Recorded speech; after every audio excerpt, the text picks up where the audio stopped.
Our next presenter is Professor George White on urban school reform through community involvement. George is a professor of educational leadership in Lehigh's very own College of Education up on the mountain. George? Thank you. Thank you. Well, good day. Hope you're all enjoying your day and the beautiful weather that we're having here. One of the things that I want to talk about is to build on some of the experiences that you've all had since you've been here and listening to some of these TED Talks this morning, especially around connectivity and service. One of the things that we talk about all the time when we talk about educational reform is fixing schools. And as you look here, that's the first phase that we think about. So how many of you actually have been involved or have had your children in an urban school environment? If you could see a show of hands. Yeah, not many. And yet we talk all the time about fixing these broken schools. How do we know they're broken? Broken in relationship to what? Okay? Is it the school that's broken, or is it the community that is in need of change?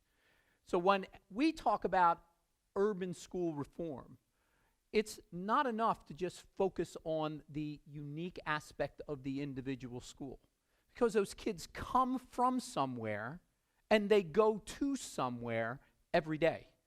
And we have them in public schools, in private schools, for 180 days maximum during a school year, right? So think about that. We're saying we're going to fix education. We're going to fix these kids in 180 days in 6.5 hours, each of those 180 days. I contend that that's a mistake. I contend that if we try to fix the school, we're going to be failures.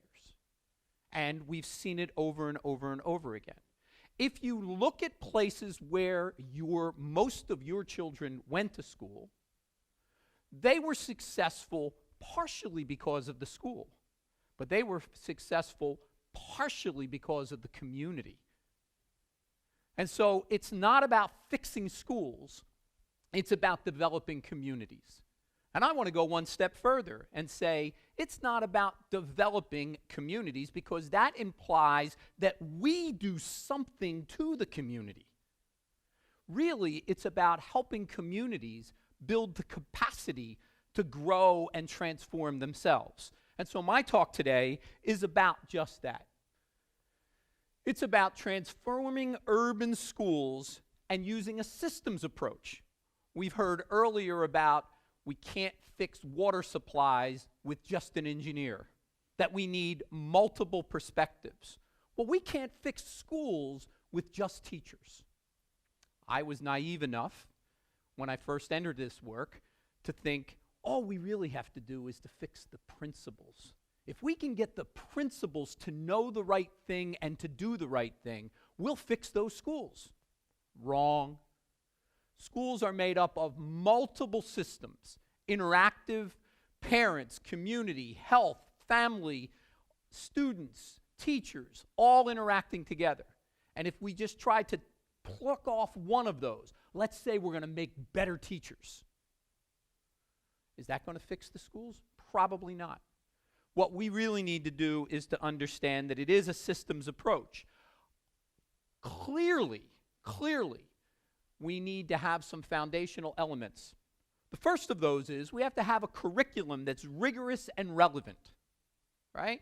Not boring, not rote, but rigorous and relevant. To the kids who are struggling the most, we have to challenge the most. Instead of giving them the McGuffey reader that many of us had when we went to school and learned to see Jim run or see Spot chase the cat, we need to give them really rigorous material. We can teach kids in elementary schools higher order math. We can teach kids how to think if we expect them and provide them the skills necessary. And it has to be relevant. It has to meet their needs, not just our needs. The second area is that the instruction has to be both leveled. It has to meet your level where you are at the point in time. So teaching to a group like this isn't going to make it. It's really focusing on the individual need and mass customizing the opportunity. But it also has to be relational. I have to be able to connect with you. All of us, think about the person in your mind who was the best teacher you ever had. I would tell you they probably were very rigorous and demanded a lot of you, but they also connected individually with you. You felt that they were related to you. They understood you. They had a sense of who you are and where you were going. So it's not enough for me to just stand up here or a teacher to just stand up and do a presentation. Leveled and relational instruction. Engaging. Not a do to, but have kids learn to do with. Right? That's the important thing. Getting kids to be actively engaged and participants in their own learning is an important, critical aspect. You can't start that at 11th grade. Right? If we've taught kids to sit and be quiet and listen and take notes from kindergarten to 11th grade, and then we say to them, oh, now we want you to do the following, isn't going to happen. The best instruction that I've ever seen is a kindergarten teacher who gets kids engaged in the learning. Ask them the questions. Ask them to think about things that they haven't been thinking about before. And we have to make sure that the kids that go to our schools are going to school in a healthy, safe environment. Big topic right now, many of you are hearing about, is bullying. Gang involvement in our urban communities. Lots of things. If I have to walk to school every morning worried about whether I'm going to get there, whether I'm going to get beaten up, the chances of me being able to think about and focus on how to factor a quadratic equation go down substantially. Notice that all of that takes place before they get to school. Right? So, the point that we're saying is that school is part of a much larger system. And as we really begin to think about school reform, we need to begin to think about fixing and focusing on housing-related issues, health-related issues, and employability issues. Now we move into the community focus. And so we're talking, this is fairly complex, but I'll boil it down quickly, into an understanding, first of all, that whatever we do with, not to. Right? I'm the university professor. I know best. I'm coming into your community, and I'm going to tell you how to fix your urban schools. Guess what kind of reaction I get when I walk into those communities?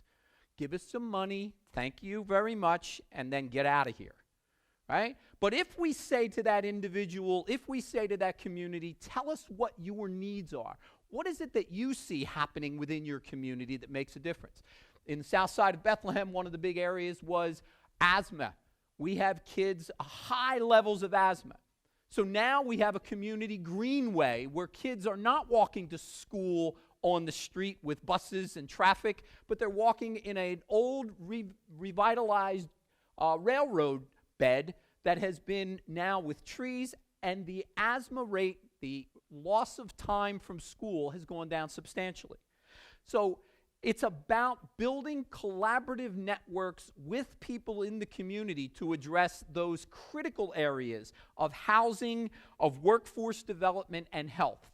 Putting clinics in schools and allowing parents and kids to use those clinics so that they are healthy and are well fed and can maintain the time in school allows us then to use that relevant curriculum, allows us to have higher performing teachers so that they can move the bar forward.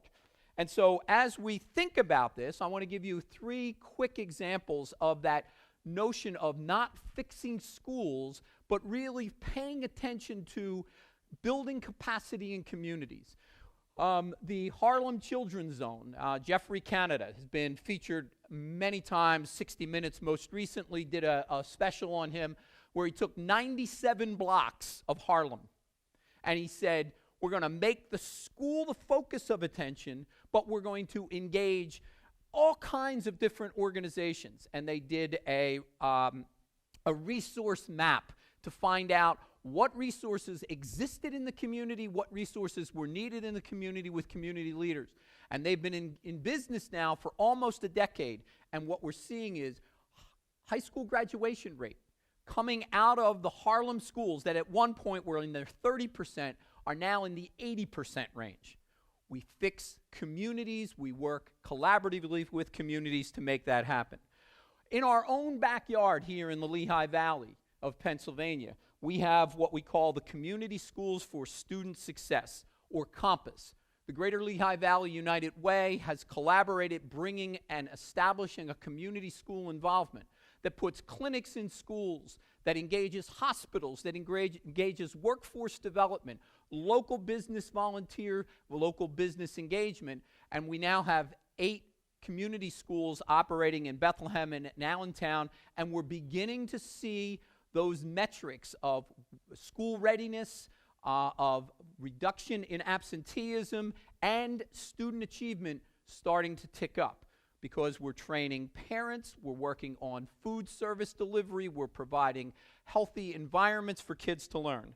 These all are connected then to a larger concept that is now looking at, from a public policy standpoint, creating what we call promise neighborhoods, where the money is coming from a variety of sources, business and industry, government sources, education sources, all being funneled into a community collaborative that is designed to address the needs of a school, but also the need of a specific area.